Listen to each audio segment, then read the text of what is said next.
Welcome back to the Boys and Bolos podcast. We're down here in the barbershop studio. Jarrett, I don't see you next to me. You look like a digital formation of yourself in a digital world. Your pixels are coming in pretty sharp from that MacBook. I need camera. to get a camera on your level. Your camera is like, you are like a Twitch streamer, and that's how you make all your money. I mean, you even have your fake fire in the background. It's a whole vibe. Yeah, I got a fire. I got a little guitar in the background. It's a good little ambiance. We were gonna start talking before the pod, but we're like, why would we talk before the pod? Let's record and share with the world our wonderful ideas. And I think we just need to get to the heart of the matter. Is there a point in playing next season, because it seems like Manchester City will probably win the Premier League because they acquired Erland Haaland? Yeah, I mean, they needed a number 9, and they went out and got the best number 9 prospect. I don't know if he's a prospect, but I guess up and coming number 9 in the world, I would say. The only one who I would argue is better is Mbappe. And he's not even really a number 9. Okay. He's a winger, but still, like as an attacking player, I suppose. Yeah. When I saw this go through, I wasn't surprised. So, Kate, if you're out there, I don't know why you were surprised. Jeff, we were like looking at your story, and you're like, I can't believe this happened. It's like he was only going to go to like 2 or 3 places: PSG, Chelsea, Manchester City. That's it.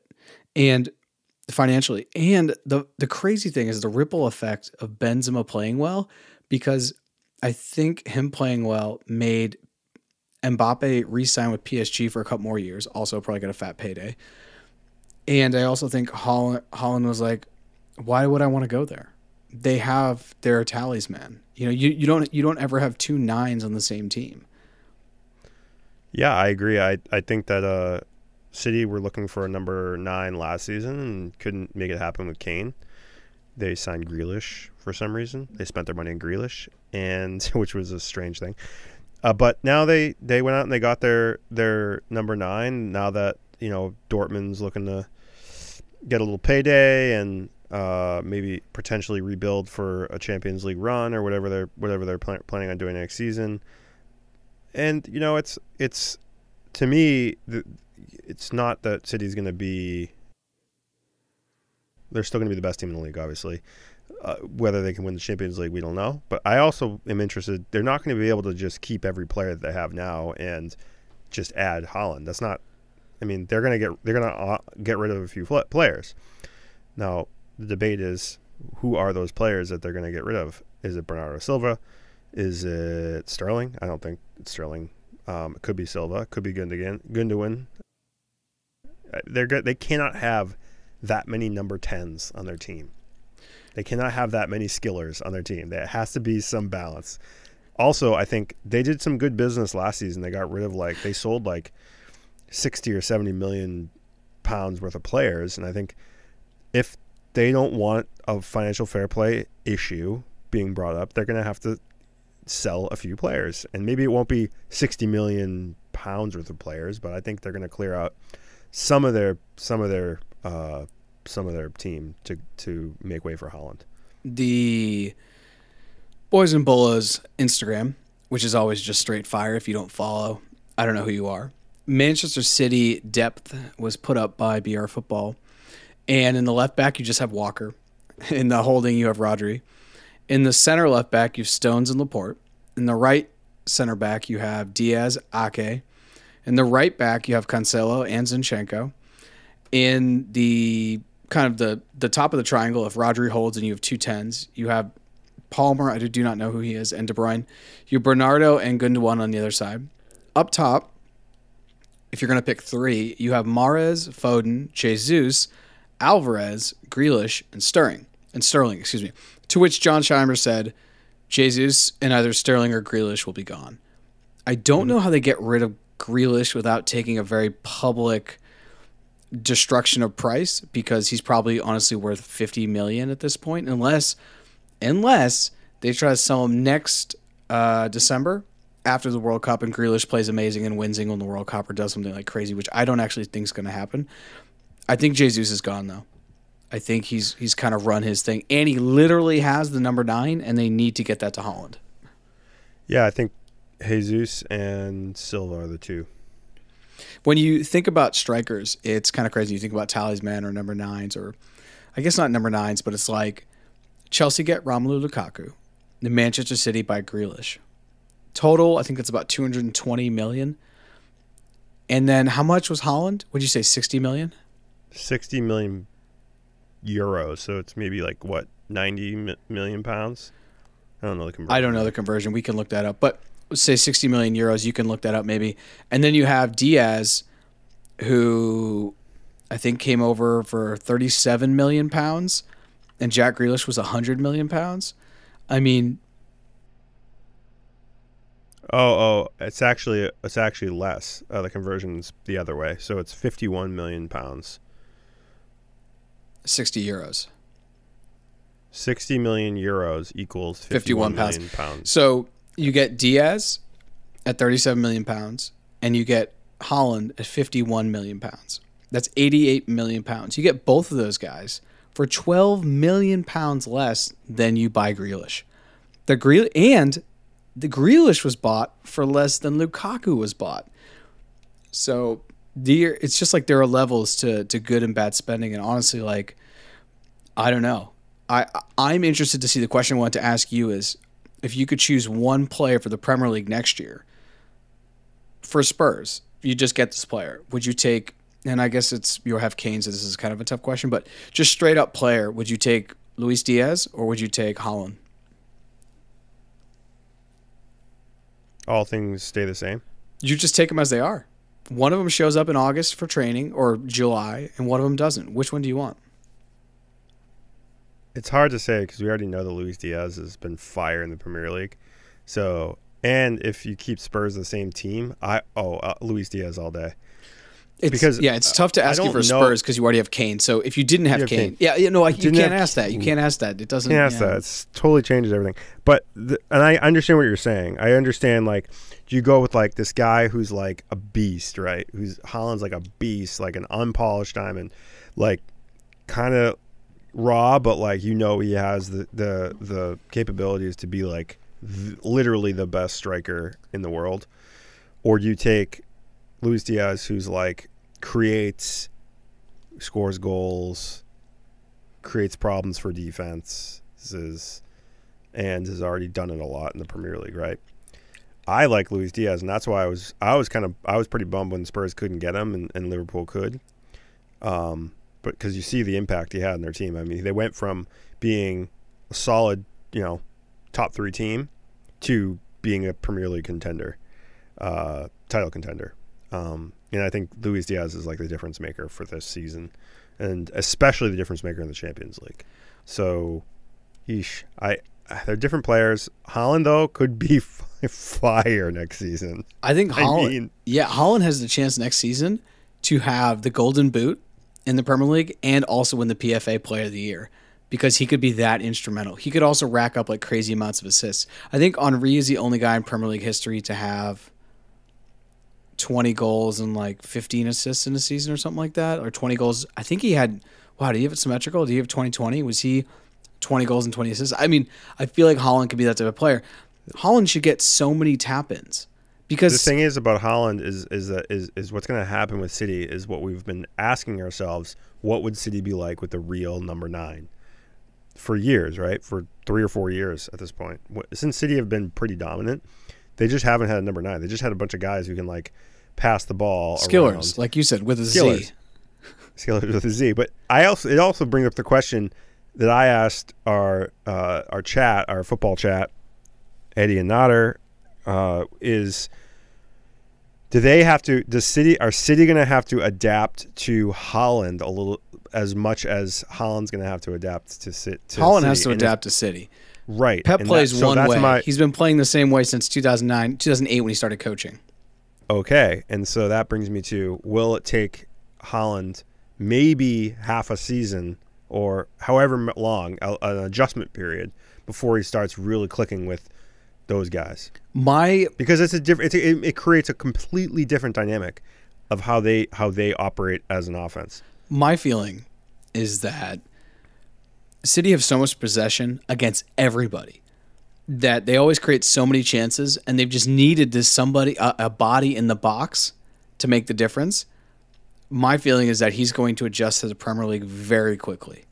That's my take. It's a physical league. It's a quick league, of which he's both. He's also fast, over 40 or 50 yards. I think he's going to destroy. I actually can't think of another striker, and if you're listening to this, please think this. Jeff, like, who's the other striker that's come into the league this young that has come with this much potential? Because when Cristiano came over, he was kind of like a winger. He wasn't a 9, and you knew he had a lot of skill, but he didn't have this promise. I mean, he was like 40 pounds lighter than he is today. He was a skinny kid. Like, who's the other guy that's come to the league with this much promise? And I can't. When Drogba came over, he came from Marseille. No one really knew. Like, you've had people in the twilight of their career come over. Like Chelsea, you had but maybe that's Shevchenko. the problem. Yeah, that's what I was going to ask you. Is there a reason why younger, the 22 to 25-year-old baller players don't come to the Premier League in their like ascension? I mean, there's always a question of how can you live up to the hype, right? Can you live up to the hype? What would be living up to the hype for you numbers-wise? Let's just talk straight assists and goals. I don't even want to talk about whether City win the things that he can't control. Like City, he can help City, but at the end of the day, there are 10 other players in the field. Yeah, and they still have to defend, which they're not that good at. And people will argue with me that goal differential, blah blah blah. Yeah, but you know what? They get scored on. So, especially in Spurs exposed them pretty bad. The Champions League exposed them, right? They gave up a lot of goals. Yeah. To a very slow Real Madrid team. Like let's just either way. Can you live up to the hype? Maybe. But I'm saying, what's the hype? What's the hype? What's the hype? 20 goals, 10 assists. That's it. All competitions or just Prem? No, just Prem. 2010. I don't care about any of those bullshit. Like he's gonna rack up goals in those in the Carabao, and he won't really play probably too much in the Carabao, but he'll probably play in league in the FA Cup, and you still play some championship side. I mean, and then the group stages of the Champions League he'll play, and so he'll get a bunch of goals in the group stages. Yeah, I think in the Premier League 20 and 10. Like if the thing is that they can say, well, we only spent 50 million pounds on him. And he's adjusting to the league. So the first season, even if he only scores 15 goals, then I think people will be like, whatever. He's just adjusting. He's 1 or whatever he is, 22. I think as long as City makes smart moves this summer, which I believe that they will, I do not see a way that they do not win the Premier League next year. Yeah, that's barring injuries. Yeah. So one of the injuries that happened, and I was talking to Corey about this at the gym, who is a big Liverpool fan, he was saying that Fabinho got hurt. So Fabinho may not feature in the FA Cup final, which is actually upon us. It's coming up. It's this weekend. So I think a week ago, 10 days ago, Liverpool had the quadruple in their sights. They were going to challenge for the league, challenge for the UCL, challenge for the FA Cup. With Fabinho out, that hurts their FA Cup chances. Chelsea's going to throw almost everything they have at it to get this title. And I think that Chelsea will win that. I think City win the league. So what you're saying is you don't think Lukaku's going to start this week? Mother of God, I honestly don't know. And I like how De Leon, who's probably listening to this pod, he thinks just because I say, he thinks I'm just going to flip teams. I'm just going to turncoat him. I love it. Oh, because Lukaku starts, you're going to give it up? Well, I said I would start to doubt my club. And then De Leon's like, what's your new club? I'm like, come on, guy. Oh, come on, guy. Yeah. I mean, you can doubt it. I mean, I doubt Spurs every week. Like, that's I'm going to stop supporting them. Well, that's because you're a Spurs fan. But yeah. I think, anyway, so I think what's going to shake down, which would be probably a pretty good disbursement of the way the season's gone, Chelsea probably wins the FA Cup. Kind of a revenge for having lost the Carabao, Papa John's, and Carling Cup all in one in OT when Kepa put it over the goalpost, over the crossbar. I think Liverpool win the Champions League, and I think City win the league. And Liverpool have gone from 4 trophies down to 2. But 2. When you win the Champions League, honestly, no one else cares what you've done. I agree with you, and I agree with you based on the last 2 Liverpool games. and Spurs played into a draw where Spurs had ample opportunity to, take all 3 points. And then Aston Villa today, despite probably being dominated on possession, still looked like they were going to be able to equalize in the last 15, 20 minutes of that game. There were many chances. Danny Ings just blew it. Danny Ings basically blew it for them. He was offsides a couple times. He just couldn't get the ball out from under his feet. I think they didn't look bad, but they looked susceptible to being scored on. Now, whether it turns into kind of a shooting match in the FA Cup, we won't know. It doesn't seem part of Chelsea's character to suddenly start scoring a whole plethora of goals. But I would like to see in this FA Cup final, I would like to see Pulisic start. I would like to see Havertz, and I would like to see Mount. I don't want to see any Lukaku. I don't want to see any Werner out there. I don't want to see any of that bullshit. I don't want to see formation changes or lineup change. I want to see the strongest lineup from Tuchel. I don't want to see this bullshit rotation. I know they got some injuries. I know they have some issues in the defense, and guys are getting tired and all that. They play a lot of matches, but I don't want to see it because Liverpool are susceptible in the back. Fabinho out. Keita's not the best defender, and Van Dijk isn't the same since coming back. He's good. He's not shut down. He's not shut down like he was before. And do you think who do you think wins this match, the FA Cup final?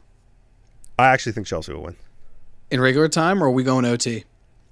Oh God, I hope it's not OT because I'm gonna watch it and it's gonna be a long day. I think it's gonna be OT, which is so painful for me because 2-2 or 1-1 or something. 1-1 or 0-0. I think it's gonna be played pretty tight. I think the game changers are gonna come down to, can Thiago defend? Can he get back on defense? Because I just don't see him stopping people on defense and coming through the middle. And can Chelsea score goals? Because I agree that's our best starting lineup: Pulisic and Mount and Havertz running through the middle. But I say and Lukaku scored two nice goals on the weekend. So yeah, one of them was a penalty. When Thiago came on today, because he didn't start this game, he came on in about the 60th minute today against Villa. That's when Villa started getting more chances. I mean, Villa scored in the 3rd minute, so they caught Liverpool off guard or whatever. But once Thiago came in, he's not that good of a defender. Very good in the latter third of the field when they're attacking, not that good at defending. And so this is why Thiago wasn't getting time at Barcelona, because he couldn't defend better than Busquets could. And Busquets is not a great defender, but he couldn't be offensive better than Xavi or Iniesta back in the day. So he couldn't find himself in a 3-man midfield. Yeah. He's had a very solid season this year. I think it's very definitely solid. Comeback season, after he transferred into Liverpool, people were expecting the world of him, and he was a little bit injured, a little bit rash, getting yellow cards and stuff, and now he's played a lot better this season. I think they've had to modify a little bit how they play around Thiago, but with Fabinho out, he just can't play. He can't play in the middle. That team, they were going for the win today, and that's why I think he came in. And it worked. They scored 6 minutes after he came in, 7 minutes after he came in. Now, he scored because Luis Diaz put a really nice ball across the middle, and Mane somehow deflected, headed the ball on a it was crazy. It was a really nice goal. But beyond that play, they really weren't pushing too hard against Villa. I mean, Martinez didn't have to do a lot today, and they got lucky. I think they honestly got lucky to get away, to walk away with 3 points. Because they tied that game, it would have been a wrap. They wouldn't even have a chance at the league. So for this weekend, I think they're going to look and they're going to say, Chelsea's back three are much better than Villa's back three. So who's going to start? Obviously, I don't think Jota's going to start. I think it's going to be Diaz, Mane, Salah. And then Salah didn't come in until later on in the game just to give him some run. And he didn't really do a lot there either. I think he teed up a few balls and then got blocked. But yeah, I mean, it's going to be tough for Chelsea's to stop them. But I think that Chelsea will have a chance to put some goals in on Alisson. So Liverpool That's have how I a feel lot about of games to play as we get towards the end of the season. They play today, which is a Tuesday. They play in the final, FA Cup final on Saturday. Then they play Southampton. I'm not saying Southampton's a very strong team, but you still have to show up. You still have to compete. It's the Premier League. If you don't show up and compete, you could lose on any day.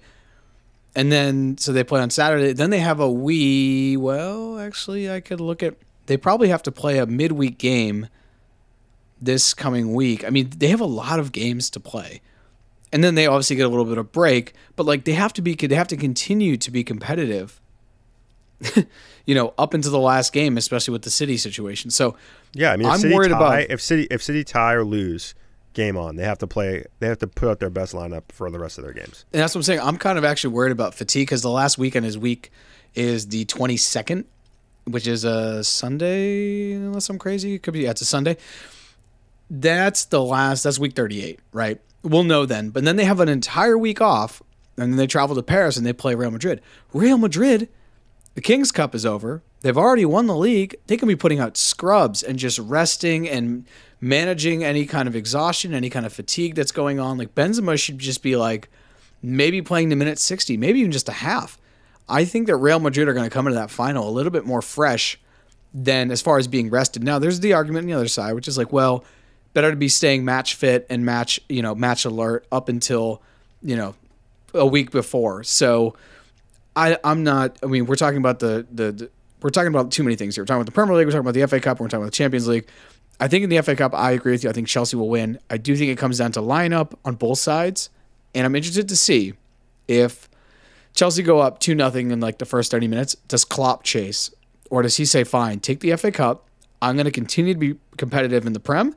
And I know that at the end of the day on March, on May 28th, I'm going for the big ears. And that is really, really important at this point. So, I don't know. I'm interested to see how both players play. I do think, though, Tuchel has less to lose, and he's going to throw everything he has because we lost the FA Cup last year to Arsenal, and we lost the FA Cup a couple years ago. You didn't lose last year. No, you didn't lose last year because Arsenal's not in Europa League. They weren't in Europe at all, so they definitely didn't win anything last year. Well, I forget who won the FA Cup last year, which is crazy. It's probably City or Liverpool, one of the two. Anyway, it had to have been. It wasn't Chelsea. We lost it 2 years ago, and that's why I had to wear that Arsenal jersey. Oh god, that was so painful. Yeah. But I feel like we also lost it last year. I just can't remember who we played. I feel like we've just been losing the FA Cup final. Are you looking this up? That'd be phenomenal. Yeah. FA Cup final. Oh, Leicester won the FA Cup. That's right. Tielemans beat Chelsea. It was against Chelsea again. So we've lost the FA Cup now. This is our third year in the final in a row, and we've lost to Arsenal. And last year we lost to Tielemans, and he had that bomb from like 35 out that just beat Kepa. It was 1-0. So I feel like our time has come to win the FA Cup, but I also am just like, this Liverpool team is brutal. We've played them the last 2 times we played them. We played him 2-2 in the final in the Carabao, and that went all the way until Kepa missed. And I don't blame that on Kepa. That's not he's not put in to score penalties. And then when we played him in the league, that's when they went up 2-0, and then we came back and Pulisic scored that late goal in like the 82nd minute, which was just a bomb from coming in the box on the kind of like a counterattack. So these teams play really, really tight together, and I'm expecting potentially overtime, even though I don't want that. But we've talked about Champions League, we talked about FA Cup. Do we want to look at week 37, which is going to be, I think it's all played on this Saturday. There's a bunch of games that are happening today. Like we mentioned earlier, we're not going to cover those games because they're either like makeup games from earlier weeks or whatever. But this weekend there are games despite the FA Cup, and what do you got? What do you got this? They're Sunday. They're all Sunday, I think. They're Sunday, Monday, and Tuesday. Yep. But once again, we're only going to focus on teams that are in and around relegation or they're playing for Europe, just because so we can be, hyper focused on kind of the games that matter. If a team's just going to end up between 14th to 9th at this point, if 2 teams play, we're just not going to look at it. So the first game, however, we can look at. So Chelsea and Man U already played this week, and they played to a 0-0 draw because Chelsea had to play games to get ready for the FA Cup final. Tottenham, Burnley. This is going to be at Tottenham Hotspur. We're going to look at this because Tottenham is still going for top 4.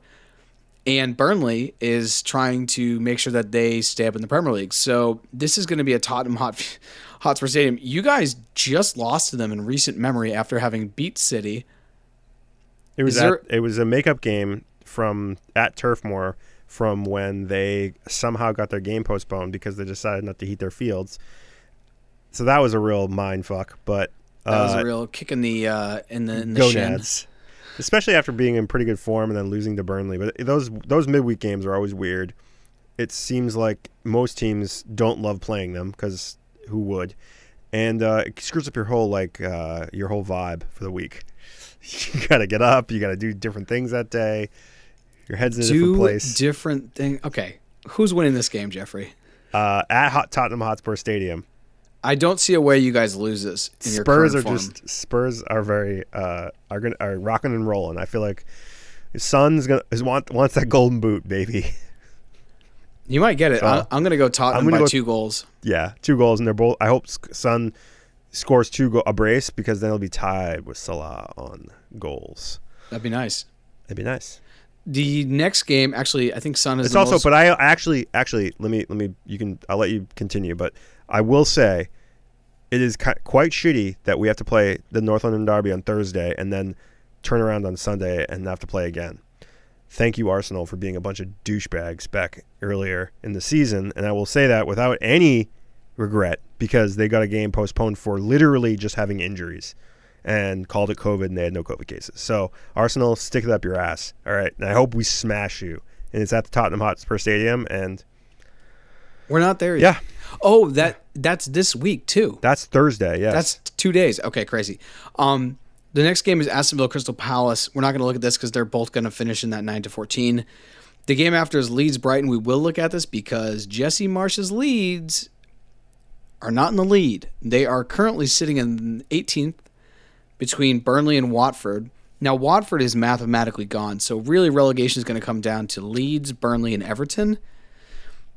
Everton are basically, they're doing so much better than I could have imagined. They beat Chelsea, they beat Man United, they just beat Leicester. Those are 9 points I could not have accounted for. If you actually were an Everton fan and put a parlay down that they would win those 3, it's got to be 1 in 30. I mean, that's unbelievable, especially with their form. But Franklin's turned them around. So this game is going to be, now I'm lost. Which game are we looking at? We're looking at the Leeds-Brighton. Leeds-Brighton, yep. I just do not see any way Leeds winning any of the remaining games. Leeds, I think they have a midweek game this week, and so Elie, who got a red card, will actually be back for the Brighton game, which helps them on defense. But so there's 2 things. One, Leeds have been poor. They let in a ton of goals, and they've really dropped off in form. But I will say that. But then a 10-man Leeds team probably should have tied Arsenal a few days ago. So I don't know. I have no idea. Brighton's been really good. Brighton's been very solid. I mean, they won this past weekend. I mean, I don't know. They beat Manchester United very handedly. Very handedly. They look like a well-disciplined, well-coached, because they are, team who can score goals and defend. So why would that team be able to beat Leeds? I don't know. Chelsea plays them tomorrow. So for biased opinion, I hope we win that. It's away. They have some injuries. They're dealing with that red card. I want to see Jesse Marsh stay in the Premier League because I don't want to have this, U.S. coach come over and then he gets bounced to the championship. But I also don't want to see Chelsea stumble. But I think if Chelsea wins this and the NLD ends in a tie, Chelsea's in top 4 no matter what. Yep. Which is pretty sweet. Mathematically, yeah. Yeah. So. I think if you win this, you're top 4 no matter what, even if the NLD ends in a tie. Absolutely. Okay, I think Brighton will beat Leeds. I'm not sure if you said that. You did say, you said that you don't think that they're going to win out. The next match is Wolves, Norwich. Norwich is gone. Wolves is not. Wolves, I think, actually could finish in... No. Nah, they're not going to. If they do, it's going to come down to the last day, and it will be goal differential. Let's not look at that. Watford, Leicester, we're also not going to look at that. I don't think Leicester can get into Europe, and Watford is already relegated. The next game is West Ham, Manchester City. West Ham can fight for Europe, but I don't really want to talk about them. They're just kind of mediocre, and I actually think they may finish outside the top 7. They've just, once again, in the last 9 games, the last 3 seasons, they've just kind of fallen apart. Because they don't have any depth. They also got bounced from Europa. Yeah, so West Ham fans, maybe you shouldn't be, walking around thinking you're the shit all season when you literally have no depth and you put all your eggs in the fucking Europa League basket and you dumped all your chances at the league, dropping points to freaking Arsenal and like all these teams. Get out of here. Just get out of here, David Moyes. I don't want to hear it. Is there like somebody that walks around your office with like a West Ham, like a Hammers jersey? And just I'm just like, I'm just tired of it. I'm just like tired of these like teams that think that, oh man, it's just so annoying. Get out of here, West Ham. Nobody likes West Ham. Nobody likes them. The next game is Everton versus Brentford.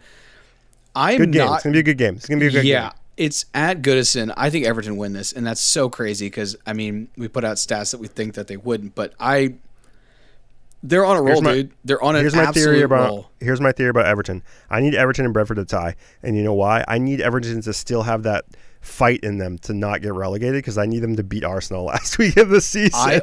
I need them to have I need them to have something to play for because I think Chelsea are going to continue to stumble. So let's hope for a tie. A loss would really stoke the fire, but I think a tie is more likely. This is my prediction, and I gotta put some money on this. I hope sports betting becomes legal in Massachusetts sooner than later. And actually, on a side note, sports betting in Massachusetts cleared a hurdle.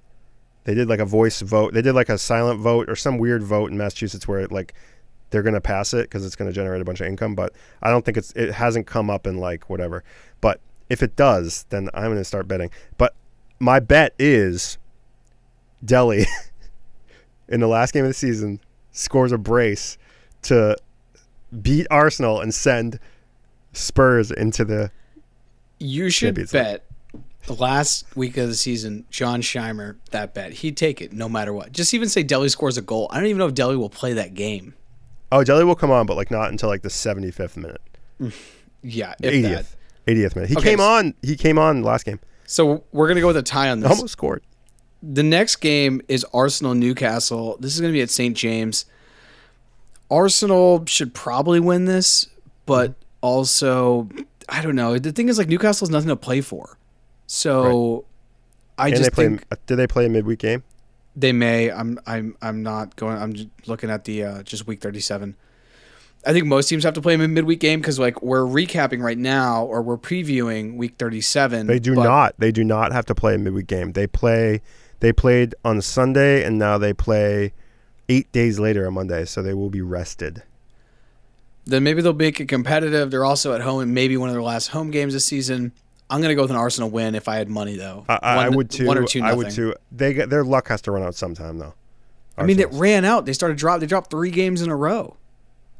Arsenal?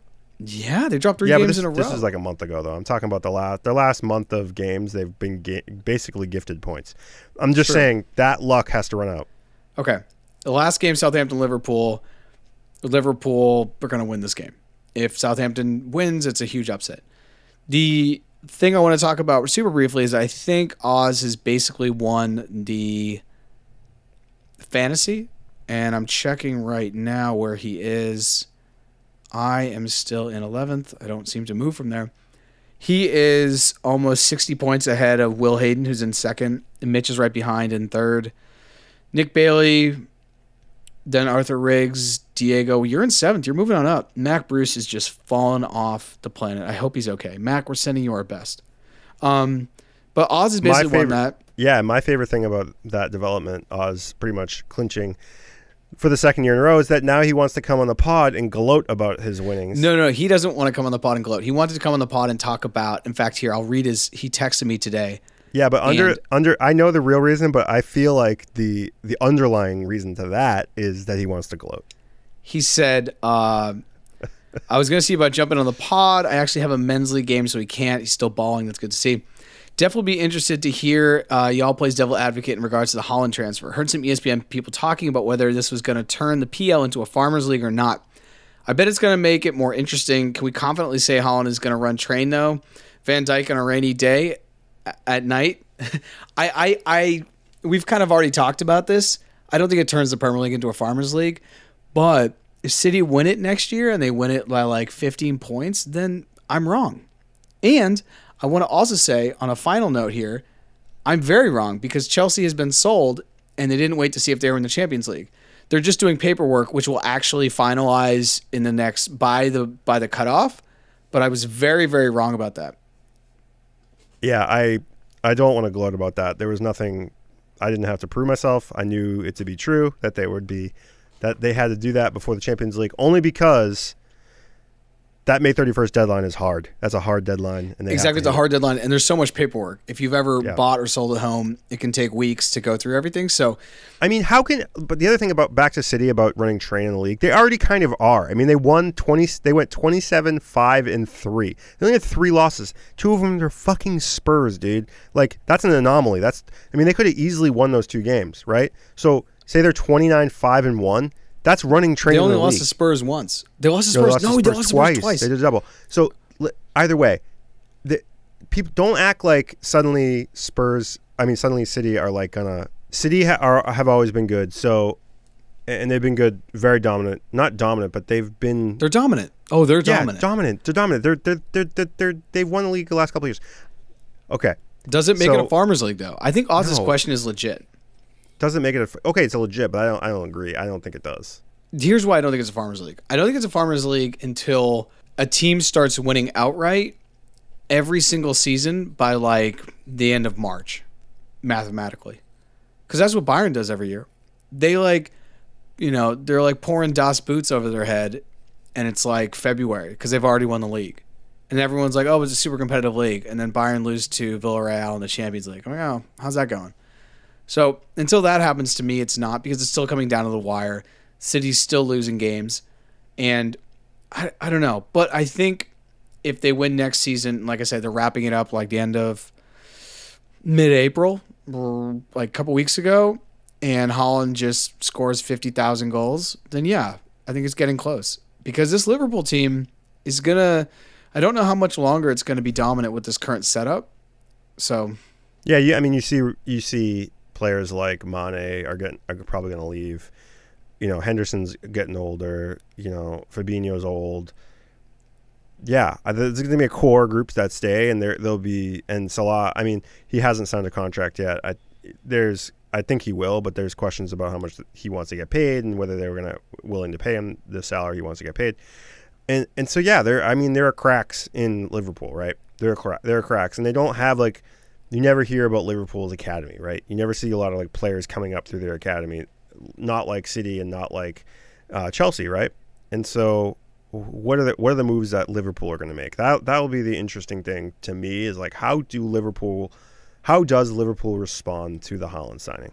One of the things I thought Liverpool actually did really well is they just signed Klopp, I think through 2026. They gave him a 4-year contract, and I like that they did that, because if I were a coach and I'm Klopp, it just takes all the pressure off. I'm coming into the end of the Prem, I'm coming into the end of the FA Cup and the end of the Champions League, and I got the guys behind me saying, hey, you know what? No matter what, we want you here, and we want you for the next couple seasons. That, to me, was a class move, because I feel like that hasn't always been the case at Chelsea. They're like, oh, yeah, we'll see what you do. I mean, people forget Avram Grant was John Terry's slip away from winning the FA Cup and the Champions League. And now most people forget Avram Grant coached Chelsea, and he should have won the Champions League. And they didn't renew him because they were like, oh, yeah, we're going to wait to see. So I like that Liverpool has done that. What else? Fantasy, Oz is one. I've lost my bet to John Scheimer. I'm going out of town. John, when I get back, you will get your pennies. I hope you're excited. Jeff, maybe we can go by his house and we'll just like sprawl him. Maybe I'll like break into his car and dump them all in his like trunk. That'd be good. And be like, John, I paid you. He'd be like, where are they? You'd be like, you have to find them. Go look. Go find him somewhere. Should I set up like Easter eggs around his like house, just full of pennies? Each one's $1. Look, you got to do what you got to do, but you got to pay the man. You got to pay the man. Oh, I will pay him. It will be videoed. There will be video evidence. I like to video evidence my payments. There will be. This is like a future episode talking about Chelsea's new owners. We got to dive into that a little bit. Can't do that today. It's a very long conversation about their direction, their future, how they're going to deal with their debt, how they're going to deal with their players that they have, and the players they need to bring in. How are they selling Lukaku? Biggest question I've got. How are they going to replace Rudiger? Actually, that's a very serious question. I think we're wrapped up here for this episode, but one last thing I will say is we are going to go over to England in August or September, and we're really just waiting for the dates to come out for the games so we can kind of schedule it so Jeff and I can both go to our respective home stadiums and then probably see some other games in and around the area. So if you're interested, and I know, Greg, you've already showed interest, Jeff Cronin, you've also shown interest. If you are interested, reach out because we're going to start to like conceptualize what that's going to look like and figure it out. And it's exciting. I mean, the only thing I can say is that it's not going to be perfect in terms of how we schedule things because the Premier League loves to change times and dates of games. But we're going to try to get it as close as we can and just do the best we can when we get over there. I mean, there's always League 2 games we can go see, Jarrett. It's true. Oh, it's true. There's a lot of football being played in England. And if we see an early Chelsea match, I will go that afternoon for sure to whatever. I'm not picky. Yeah, I mean, there's a lot of football and there's a lot of smaller stadiums that we could go check out. I'm sure it'd be a riot to drink some beers with some Scunthorpe supporters. Scunthorpe recently lost 7-0 when forget Bristol City. Bristol City had to win 7-0 to be able to stay up. Like that scenes. People are like, "Oh, no. They had to score 7 goals to move to League 1." Okay, that's what it was. To get promoted to League 1. Freaking real. I would have just people are like, "Oh, why do you follow this sport?" I'm like, "That's why." Because it's unbelievable things like that. Like it's Real Madrid scoring 2 goals in a minute and a half. At the stadium were hilarious because, as you can imagine, Bristol City don't play in the largest of stadiums, or even Scunthorpe. I think it was at Bristol, and it looked like when a high school team wins a state championship. That's how it looked like that because it was just pandemonium. Like all the people just running on the field. It was something to be seen. It was awesome. Make sure if you haven't seen it, you YouTube what that looks like. Yeah. I will also be open to go see Chelsea or any other team, but Chelsea's pretty sweet. The Chelsea women's team. They're ballers. Like they're very good. They freaking ball. So anyway, I think we're good. Yeah, go Chelsea this weekend. I think we're both going to be rooting for Chelsea in the FA Cup, and make sure you tune in to ESPN Plus because I think that's what's being shown on. I believe so. Ciao. Ciao. Ciao. Ciao. Thanks for listening to the Boys and Bolos podcast. You can find us on Facebook, Twitter, Instagram, Patreon, Twitch at Boys and Bolos. If you'd like to be a guest, please reach out. You can hit us on any of the social media accounts that Jeff just mentioned or email us directly at boysandbolos@gmail.com. Thanks for listening and see you next time.